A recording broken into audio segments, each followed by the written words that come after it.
नमस्कार। मानसून को लेकर हमारे इस खास शो में आपका स्वागत है। आपके साथ मैं हूं अभिषेक सत्यव्रतम। देश में मानसून बस दस्तक देने ही वाला है। मौसम विभाग के पूर्वानुमान के मुताबिक कुछ दिनों में केरल में बरसात की शुरुआत हो भी जाएगी। मुंबई और बेंगलुरु में समेत कई जगहों पर प्री मानसून की बारिश ने जो ट्रेलर दिखाया है उससे इस बात की उम्मीद काफी बंधी है कि पिक्चर काफी शानदार रहने वाली है। मानसून सिर्फ गर्मी से राहत नहीं दिलाता बल्कि हमारे देश की अर्थव्यवस्था के लिए बूस्टर का काम करता है। अच्छी बारिश से कई सेक्टर की तमाम कंपनियों के लिए कमाई का रास्ता खुलता है और निवेशकों के लिए भी पैसे कमाने का मौका बनता है।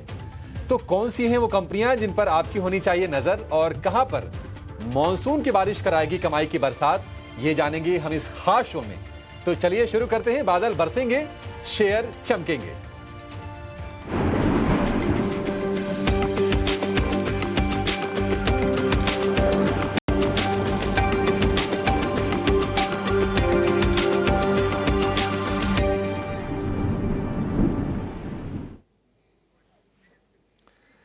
तो बादल बरसेंगे, शेयर चमकेंगे, ये खास शो आपके लिए हम लेकर आए हैं ताकि कम से कम मॉनसून के दौरान के लिए बाजार में निवेश के या फिर ट्रेडिंग की जो अपॉर्चुनिटी आ रही हैं, आप उसका भरपूर फायदा उठाएं और अपने पोर्टफोलियो को चमकाएं। आज इस खास शो में हमारे साथ हैं तीन खास मेहमान। रॉकस्टेड कैपिटल के अभिषेक अग्रवाल हैं जो बाजार को फंडामेंटली ट्रैक करते हैं और तमाम कंपनीज के बैलेंस शीट पर उनकी ग्रोथ स्टोरी पर स्टडी करते हैं और आपके लिए बेहतरीन शेयर लेकर आते हैं। रुचित जैन है मोतीलाल ओसवाल से और रुचित कंपनीज के टेक्निकल डेरिवेटिव को बहुत अच्छे से समझते हैं और आपको शॉर्ट टर्म या फिर पोजिशनल 3-4-6 महीने तक बहुत अच्छे से गाइड कर सकते हैं कि किस कंपनी की चाल क्या होगी। और स्काईमेट्स के जीपी शर्मा हमारे साथ हैं, उनसे समझेंगे कि मॉनसून की चाल क्या रहने वाली है और इस साल बारिश की स्थिति देश में किस तरह की रहेगी। आप तीनों का बहुत शुक्रिया, स्वागत है टीनो स्वदेश पर। जीपी शर्मा जी, शुरुआत आपसे करना चाहेंगे। नमस्कार। जरा बताइए सर, अनुमान तो ये आ रहे हैं कि इस साल बारिश ना सिर्फ पहले आ रही है बल्कि सामान्य से ज्यादा होगी। आपका अनुमान क्या कह रहा है सर? धन्यवाद अभिषेक। दोनों ही बातें सही हैं, समय से पहले भी आ रही है और जो अनुमान दिया गया है वो भी एक अच्छे मानसून का है।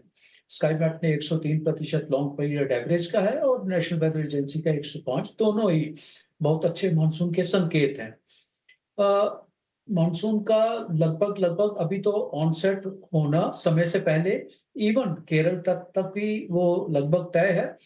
अंडमान सागर में तो वो 10-12 दिन पहले आया ही था। अभी तो करीब बिल्कुल श्रीलंका तो पूरा कवर हो चुका है और इवन जो कॉमन एरिया मालदीव एरिया उसके ऊपर उसकी ये करंट अभी भी है।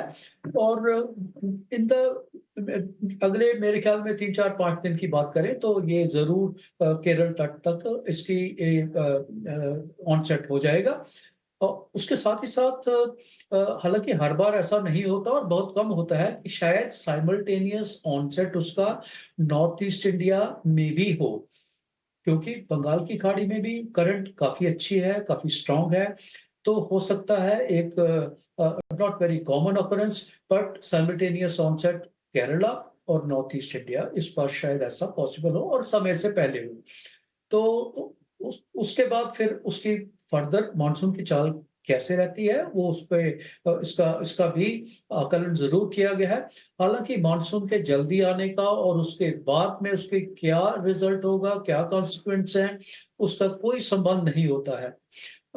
सबसे ज्यादा जल्दी जो मानसून आया है अभी तक 1970 के बाद से लेके वो 2004 में आया था 18 मई को, और वो एक ड्राउट ईयर था। तो इसलिए वो हम आकलन ऐसे जरूर अभी नहीं लगाएंगे, पर कुल मिला के मानसून जरूर अच्छा रहेगा।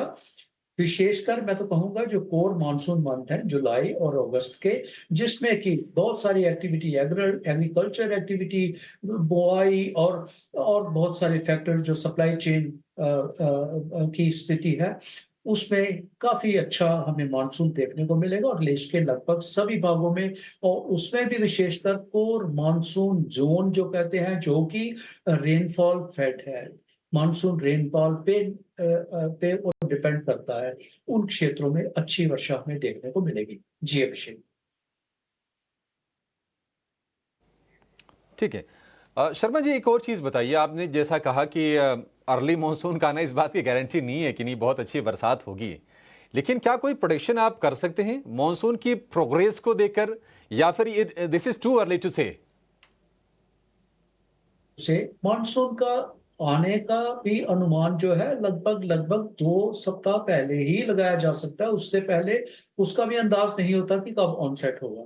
और जब एक बार आ जाता है तो देश के अलग-अलग हिस्सों में, अलग-अलग में उसकी फर्दर प्रोग्रेस जो है, उसका भी ज़्यादा से ज़्यादा, क्योंकि मॉडल जो है उनकी सटीक या एक्यूरेसी 10-12 दिन और ज़्यादा से ज़्यादा 2 सप्ताह से ज़्यादा नहीं होती है। अभी से कहना मुश्किल होगा कि उसका फर्दर एडवांसमेंट जो देश के उत्तरी भाग हैं, जैसे जिसमें कि दिल्ली समेत मानसून जून एंड में पहुँचता है, 27 जून को उसकी दिल्ली में डेट रहती है। तो अभी से उसका कहना संभव नहीं हो पाएगा। हालाँकि शुरुआती जो ऑनसेट फ़ेज़ है, अच्छा दिख रहा है। काफ़ी सारे क्षेत्रों में पश्चिम तट पे जो केरल समेत उत्तर कर्नाटका और उस भीतरी भागों में केरल और तमिलनाडु के सटे क्षेत्र, और जैसे मैंने पहले कहा नॉर्थ ईस्ट इंडिया में उसका ऑनसेट लगभग-लगभग सामान्य से और अच्छा ऑनसेट होगा। और उसके साथ-साथ जो अगले 2, 3, 4 दिन होंगे, उसमें उसकी और प्रोग्रेस भी होगी। दिक्कत सिर्फ ये है कि अभी इस वक़्त बंगाल अरब सागर में एक सिस्टम बन रहा है, जो कि बहुत जल्द हमें एक लो प्रेशर एरिया देखने को मिलेगा of Konkan and Goa coast, जो कल के दिन में डिप्रेशन बन जाएगा, डीप डिप्रेशन भी बन जाएगा। और मेरा अनुमान है कि शायद वो first tropical storm of this season वो भी नॉर्थ ईस्ट अरेबियन सी में वो बन जाएगा। जो ये स्टॉर्म है, ये मानसून के लिए हमें अच्छे नहीं होते हैं, अच्छे संकेत नहीं होते हैं अरब सागर के। और इसके कारण जैसे आपने कुछ बताया, देश के काफ़ी भागों में अच्छी वर्षा हो रही है। दक्षिण भारत में, केरल में, कर्नाटक में अच्छी वर्षा, मतलब अच्छी 100 मिलीमीटर से ज़्यादा वर्षा हुई है कई स्थानों पर। मैंगलोर में, कन्नूर की समेत 100 से ज़्यादा वर्षा हुई है। इनमें थोड़ी कमी आ जाएगी। कल से लेके, मैं तो कह रहा हूँ आज ही, कल से लेके 2 दिन तक इनमें काफ़ी कमी रहेगी। बहुत कम वर्षा होगी दक्षिण भारत में, दक्षिण पेनिनसुला में। लेकिन एक बार फिर से 2-3 दिन का रिकवरी समय होता है, उसके बाद एक बार फिर से पिकअप करेंगे। और इसीलिए मानसून का जो अनुमान लगाया जा रहा है कि मैं तो कह रहा हूँ 25 तारीख भी ठीक रहेगी, 24-25 के आसपास मानसून ऑनसेट हो जाना चाहिए। जी, जी, ठीक है, ठीक है। शर्मा जी, बहुत शुक्रिया हमारे लिए समय निकालने के लिए, और ये सारी की सारी धन्यवाद। जानकारियाँ शेयर करने के लिए मानसून की प्रोग्रेस को लेकर। लेकिन देखिए, मानसून जो है हमारे देश की अर्थव्यवस्था के लिए, हमारे देश के लिए बैकबोन है, और इकोनॉमी एज अ होल सभी को फायदा होता है। हम आप सभी लोग इस चीज़ से जुड़े हैं कि बारिश देश में कैसी होती है। लेकिन कुछ सेक्टर्स ऐसे हैं, कुछ सेगमेंट्स ऐसे हैं जो डायरेक्टली इम्पैक्टेड होते हैं और उनके लिए अपॉर्चुनिटी बनती है। जैसे कि फर्टिलाइज़र वाली कंपनीज, जैसे कि बीज वाली कंपनी, जैसे कि ये पंप वगैरह वाली पाइप वाली कंपनीज। इसके बाद अगर आते हैं तो कंजम्पशन वाली जो कंपनीज हैं, जो खपत वाले जो शेयर हैं, इमामी जैसे शेयर हो गए, मैरिको जैसे शेयर हो गए। इसकी यही नहीं, टू व्हीलर या फिर फोर व्हीलर, अगर मॉनसून अच्छा रहता है, पैदावार अच्छी होती है, किसानों के हाथ में फिर पैसे अच्छे आते हैं, उसके बाद वो खर्च कहां पर करेंगे? डिस्क्रिशनरी स्पेंड फिर होता है। टू व्हीलर में बाइंग हम देखते हैं, कार वगैरह की बाइंग की जाती है।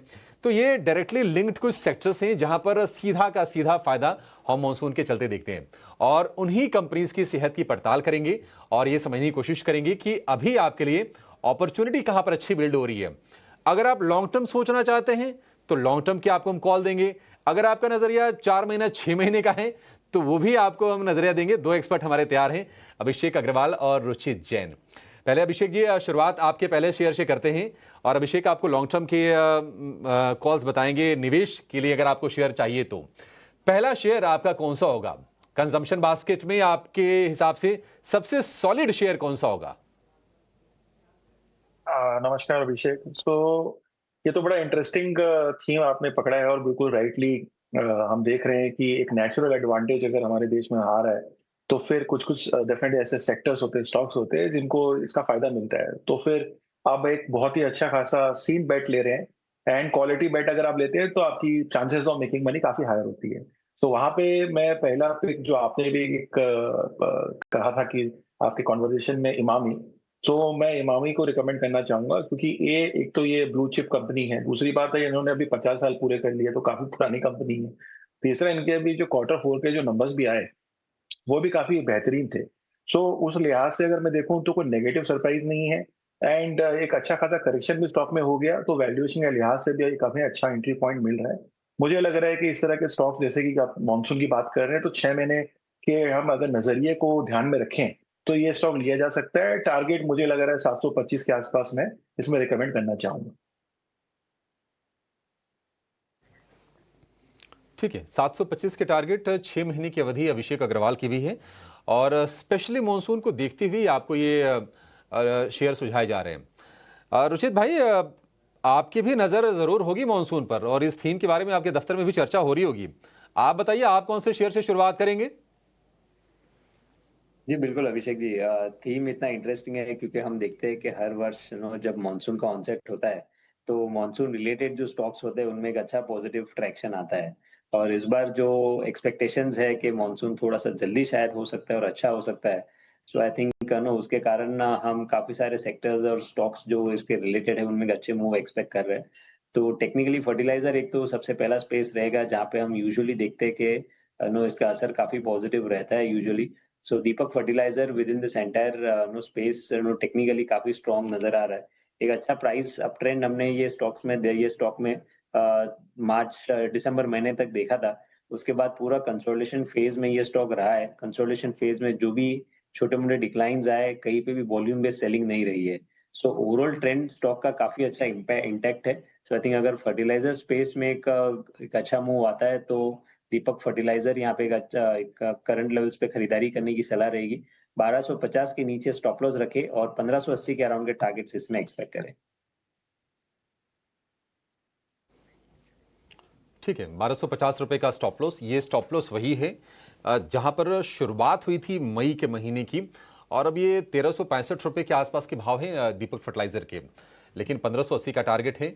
6 महीने के लिए आप इस पर भरोसा कीजिए। दीपक फर्टिलाइजर आपको पैसे बना के जरूर देगा आपके पोर्टफोलियो में। ठीक है, ये दो शेयर हो गए और एक हो गया कंजम्पशन स्पेस से, एफएमसीजी से, दूसरा दूसरा हो गया केमिकल और फर्टिलाइजर वाले स्पेस से। अभिषेक जी, तीसरा शेयर हमारे शो का, आपका दूसरा शेयर वो कौन सा होगा, कौन से सेगमेंट से है? तो हम अगर अब देखें जैसे कि हमने थीम पकड़ी है तो ऑफ कोर्स ये जो टू व्हीलर फोर व्हीलर वाली जो स्टोरी है वो तो इंडिया में इंटैक्ट है, राइटली सो। जैसे कि आपने भी हाईलाइट किया है कि अगर अच्छा मानसून होता है तो हमने देखा नेचुरली टू व्हीलर के अंदर में जो है वो एक अच्छा ऑप्टेक आता है। बट यहाँ पे अभी मैं अगर रिकमेंड करना चाहूंगा, अगेन आज की सारे रिकमेंडेशन ब्लू चिप की है बिकॉज हमें सॉलिड शेयर ही बताने हैं निवेशकों को। तो बजाज ऑटो जो है वो मैं यहाँ पे रिकमेंड करूंगा। अगेन मार्केट लीडर है, इसमें कोई दो राय नहीं है। बल्कि जो कंपटीशन है उसको भली भांति इन्होंने जो है अच्छी तरह से मैं कह सकता हूँ मिटिगेट किया है अपने पोर्टफोलियो जो इनके पास है टू व्हीलर्स की। एंड अभी तक जो है इन्होंने अपनी लीडरशिप पोजीशन रखी हुई है। इस 6 महीने के ही नजरिए के हिसाब से अगर हम देखें तो मुझे लग रहा है कि यहाँ पे अभी 10,000 के आसपास का जो प्राइस है वो ये अचीव कर सकता है। और अगेन ये एक पोर्टफोलियो स्टॉक है तो लंबी अवधि के लिए भी किसी को अगर रखना है तो वो रख सकते हैं। ठीक है, पोर्टफोलियो स्टॉक है बजाज ऑटो। हमने ऊपरी स्तरों से एक शार्प प्रॉफिट टेकिंग हमने देखी थी, काफ़ी तेज़ी से नीचे आया था, लेकिन अब धीरे धीरे ये शेयर जो है रिकवरी वाले फेज में फिर से लौट आया है। 8,500 रुपये के ऊपर निकल गया है। 6 महीने में 10,000 रुपये पहुंच जाएगा और दिग्गज कंपनी है। मार्केट कैप लिहाज से देखेंगे तो सबसे बड़ी ये टू व्हीलर कंपनी है देश की फिलहाल, और एक्सपोर्ट वाला इसका पोर्टफोलियो काफ़ी बढ़िया है। तो बजाज ऑटो एक शेयर हो गया आपके लिए टू व्हीलर वाले स्पेस से। तब तक हमें 3 शेयर मिले, एक एफएमसीजी, एक केमिकल एग्रोकेमिकल, एक टू व्हीलर। रुचित जी, अगला शेयर इन्हीं तीनों सेगमेंट से है या फिर इसके बाहर का कोई शेयर लेकर आए आप? नहीं, मेरा अगला शेयर तो इसी सेगमेंट में से है, टू व्हीलर स्पेस में से, जिसमें टीवीएस मोटर टेक्निकली काफी स्ट्रांग लग रहा है। अब आप देखेंगे तो अक्टूबर महीने से ऑटो स्पेस में काफी शार्प करेक्शन रहा है। अक्टूबर 2024 से लेके ये मिड मार्च या अप्रैल 2025 तक। अब इस एंटायर करेक्शन में अगर आप ऑटो स्टॉक्स में, टू व्हीलर स्टॉक्स में कंपैरिजन करेंगे, चाहे बजाज ऑटो हो, हीरो मोटोको हो या टीवीएस मोटर हो, या आइशर मोटर्स इफ आई, सो जो सबसे कम स्टॉक गिरा है या जहाँ पे रिकवरी काफी फास्ट हुई है, उसमें TVS Motors one of the name है। सो आई थिंक यहाँ पे टेक्निकल स्ट्रक्चर्स तो काफी स्ट्रॉन्ग है, स्टॉक अपने 20 दिन के मूविंग एवरेज के आसपास भी ट्रेड कर रहा है, रीसेंट प्राइस अपमूव में वॉल्यूम्स भी काफी अच्छे हुए हैं। सो ये हमें लग रहा है कि in terms of relative out performance जो इसने इस फेज में दिखाया है, तो ये आउट परफॉर्मेंस आगे कंटिन्यू रह सकता है। तो टीवीएस मोटर्स खरीदारी करने की सलाह रहेगी, 2588 के स्टॉप लॉस रखने की सलाह है, और 3210 के अराउंड के टारगेट्स इसमें एक्सपेक्ट किए जा सकते हैं। ठीक है, 3210 के टारगेट आप उम्मीद करके चलिए। 2588 रुपए का स्टॉप लॉस आप लगाइए इसमें 6 महीने की अवधि के लिए। 2780 रुपए के आसपास के प्राइसेस फिलहाल इसके हैं, तो यहां से 400 रुपए, 425 रुपए और जोड़ने की क्षमता रखता है टीवीएस मोटर। देखिए, टेक्निकल और फंडामेंटल किस तरह से अलग होते हैं। अगर आप शेयर की चाल देखेंगे तो टीवीएस मोटर की जो चाल रही है वो बाकी दो जो दिग्गज टू व्हीलर कंपनीज हैं, हीरो मोटो या फिर बजाज ऑटो, उनसे बेहतर रही है। लेकिन अगर आप वैल्यूएशंस देखेंगे तो हीरो मोटो और बजाज ऑटो दोनों से महंगा शेयर है टीवीएस मोटर। लेकिन चूंकि टेक्निकल चार्ट्स पे इस पे अपवर्ड मूव दिख रहा है, तो हमारे जो चार्टिस्ट हैं, हमारे जो चार्ट पंडित हैं, उनके रडार पर बार बार ये शेयर आता है और बार बार ये रिकमेंड होता है। टीवीएस मोटर पर आप भरोसा करके चल सकते हैं, अच्छी कंपनी, इसमें कोई दो राय नहीं है। 32 रुपए के टारगेट के लिए। अभिषेक जी, अगला शेयर आपकी तरफ से कौन सा होगा? क्या कोई सीड वाली, कोई एग्रोकेमिकल, केमिकल, फर्टिलाइजर, उस पर कोई नजर नहीं है आपकी? देखिए, नजर तो ये पूरे के पूरे बास्केट पे ही है। तो अब एक एक करके हम जैसे डिस्कस कर रहे हैं, तो वैसे एक एक शानदार शेयर निकल के भी आ रहे हैं। तो अब यहाँ पे अगर इसी थीम को हम कंटिन्यू करें, तो मैं मेरे हिसाब से जो रैलिस इंडिया है वो मैं यहाँ रिकमेंड करना चाहूंगा, जो अगेन अपनी सेगमेंट की बहुत ही बेहतरीन कंपनी है। एंड सबसे इम्पोर्टेंट पार्ट ये है कि इस कंपनी में करेक्शन भी काफी आया। जब सितंबर की पीक को अगर हम देखें तो 380 के आसपास की पीक थी, एंड अभी क्योंकि करेक्शन का एक फेज चला था 6 महीने तक का, तो 190 तक की जो है लोज बना चुकी थी स्टॉक, एंड अगेन इसकी रिकवरी हो चुकी है जो अब 280 तक पहुंच गया है। तो मुझे लग रहा है क्योंकि अब ये मानसून सीजन में हम आ चुके हैं, तो ये एक ऐसा स्टॉक होगा जिसपे जो है निवेशकों की नजर जरूर रहेगी। एंड इसलिए मुझे लग रहा है कि इस करेक्शन के अंदर में अभी भी स्टॉक में पोटेंशियल है हमें और बेहतर जो है रिटर्न्स देने के। एंड देयरफॉर मेरा जो अगेन शॉर्ट टर्म टारगेट जो है वो 350 के आसपास का रहेगा, जो मुझे लग रहा है कि ये हो सकता है, लुकिंग एट की बाकी फर्टिलाइजर कंपनी और दूसरी कंपनियां भी काफी अच्छा कर रही है और परफॉर्मेंस उनके भी स्ट्रॉन्ग चल रहे हैं।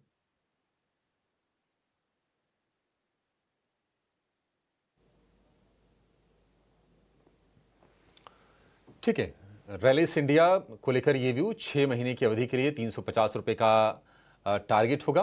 वैसे देखा जाए तो 325 रुपए के आसपास तक ये शेयर गया था, लेकिन वहां से फिर से एक प्रॉफिट टेकिंग का दौर आया, 200 रुपए के नीचे ये फिसला और अब फिर से इसमें रिकवरी आ रही है। 350 रुपए के टारगेट दे रहे हैं अभिषेक जी। और देखा जाए तो टाटा ग्रुप की कंपनी है, अच्छी पेरेंटेज है, साइज में थोड़ी छोटी जरूर है, लेकिन सेगमेंट अच्छा है इसका और बिल्कुल हमारी थीम से मैच करता हुआ और इस वक्त मार्केट के मूड से मैच करता हुआ शेयर आपके लिए रैलिस इंडिया दे रहे हैं आपको अभिषेक 350 के टारगेट के लिए। रुचि जी, अगला शेयर आपका बताइए कौन सा है और कितने बुलिश हैं आप? ये एग्रोकेमिकल थीम में से यूपीएल अच्छा लग रहा है टेक्निकली। सो आइडियली अगर हम पिछले 2-3 महीने में देखें तो स्टॉक ने काफी अच्छा सपोर्ट बेस 600 रुपए के आसपास बनाया है। जब भी करेक्शन आता है 600 के आसपास, तो वहां पे स्ट्रॉन्ग बाइंग इंटरेस्ट स्टॉक में रहा है, इररिस्पेक्टिव ऑफ जो ब्रॉडर मार्केट में करेक्शन में हमने ये फरवरी के सेकेंड हाफ में या अप्रैल के फर्स्ट हाफ में जो ब्रॉडर मार्केट में करेक्शन देखा था, उस समय भी ये स्टॉक ने अपने इंपॉर्टेंट सपोर्ट्स ब्रेक नहीं किए। अब रिजल्ट्स के बाद में थोड़ा सा डिप आया है हायर लेवल से, बट कोई भी वॉल्यूम बेस्ड सेलिंग इस डिप में नहीं है। सो मैं लग रहा है कि ये डिप एक अच्छी अपॉर्चुनिटी है यहाँ पे यूपीएल में फिर से खरीदारी के लिए। प्राइस वाइज डाउनसाइड काफी लिमिटेड लग रहा है करंट लेवल से, और एक बार ये टाइम वाइज करेक्टिव फेज पूरा हो जाएगा, फिर आई थिंक ये अप ट्रेंड का रिजम्पशन स्टॉक में होगा। तो करंट लेवल्स पे यूपीएल में खरीदारी करें, 590 के नीचे स्टॉप लॉस रखिए और 6 महीने के पर्सपेक्टिव से 720 के अराउंड के टारगेट स्टॉक में एक्सपेक्ट कर सकते हैं। ठीक है, 720 के टारगेट है यूपीएल। हालांकि एक रेंज में रहा है शेयर, बट उम्मीद करके आप चलिए, बड़ी कंपनी है, 50,000 करोड़ रुपए से ऊपर का इसका मार्केट कैप है। 6 महीने में आपको 720 के टारगेट मिल जाएंगे। स्टॉप लॉस लगा के चलिए आप 590 रुपए का यूपीएल के शेयर में।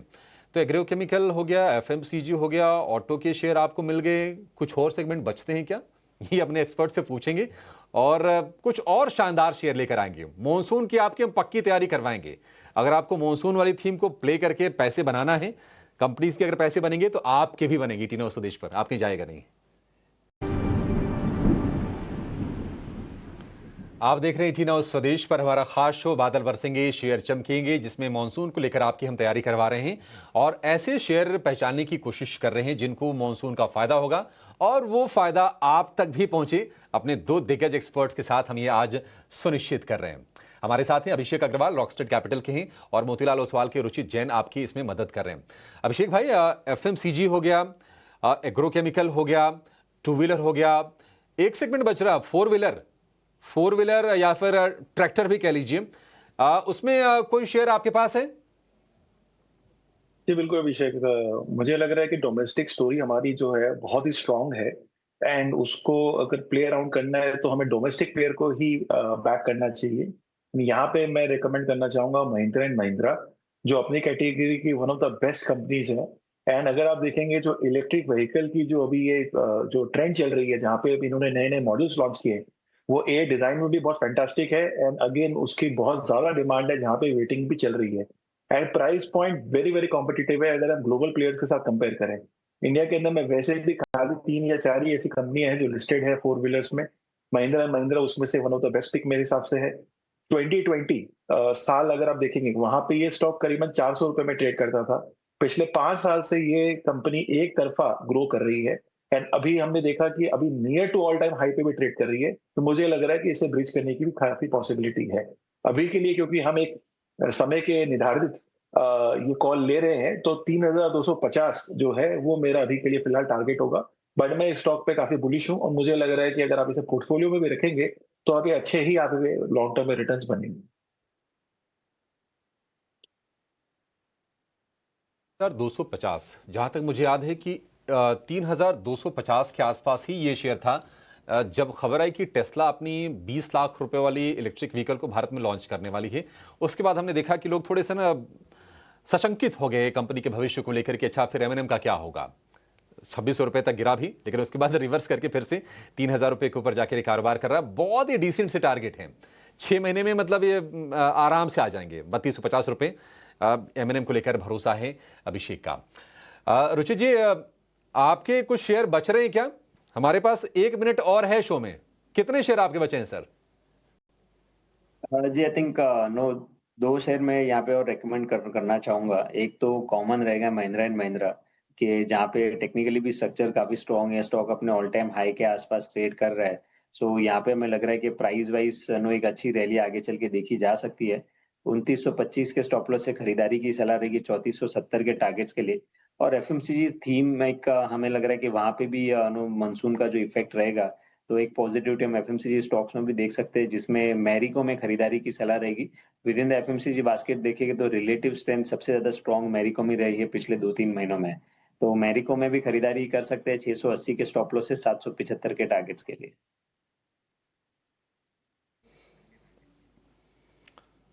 ठीक है, मैरिको के लिए 775 का टारगेट, 680 रुपए का स्टॉप लॉस, 6 महीने की अवधि के लिए आपको ये शेयर खरीदना है। बिल्कुल देश की जो ग्रामीण जो स्टोरी है, रूरल स्टोरी, उससे जुड़ी हुई कंपनी है मैरिको, और बढ़िया कंपनी है, इसमें कोई दुरा नहीं है। और अच्छा होता कई बार किया है ना कि जो हमारे टेक्निकल डेरिवेटिव्स एक्सपर्ट होते हैं थोड़े छोटे टारगेट देते हैं, और जो फंडामेंटल एक्सपर्ट होते हैं बड़े टारगेट देते हैं। लेकिन M&M पर आप देखेंगे तो जो रुचित का टारगेट है वो है 3470 का, यानी कि जो टारगेट अभिषेक जी ने सुझाए हैं उससे करीब 200 रुपए ज्यादा का। तो आपको जिस पर यकीन करना है, ट्रेड का व्यू लेना है ट्रेड का ले लीजिए, निवेश का व्यू लेना है निवेश का ले लीजिए। अवधि दोनों की 6 महीने की है, अपने अपने एनालिसिस हैं शेयर भाव को लेकर, लेकिन हाँ स्टॉक कॉमन है और M&M पर भरोसा है हमारे दोनों तरह के एक्सपर्ट्स का। चलिए शो को यहीं पर समेटेंगे। उम्मीद करते हैं कि आपको हमारा ये शो पसंद आया होगा, क्योंकि आपको हमने टेक्निकली फंडामेंटली दोनों तरह से मॉनसून की चाल को लेकर और मॉनसून के चलते मौके कहां पर बनेंगे हमने गाइड करने की आपको कोशिश की, और बेहतरीन शेयर बताए, वो शेयर जो बड़े हैं, दिग्गज हैं, साइज में भी, रेपुटेशन में भी, और सालों साल जिन्होंने निवेशकों की कमाई करवाई है। फिलहाल इस शो में इतना ही। रुचित जी और अभिषेक जी, आप दोनों का बहुत शुक्रिया आज समय देने के लिए और इस खास चर्चा में हमारे साथ जुड़ने के लिए। फिलहाल इस खास शो में इतना ही, लेकिन आप बने रहिए ET Now स्वदेश के साथ।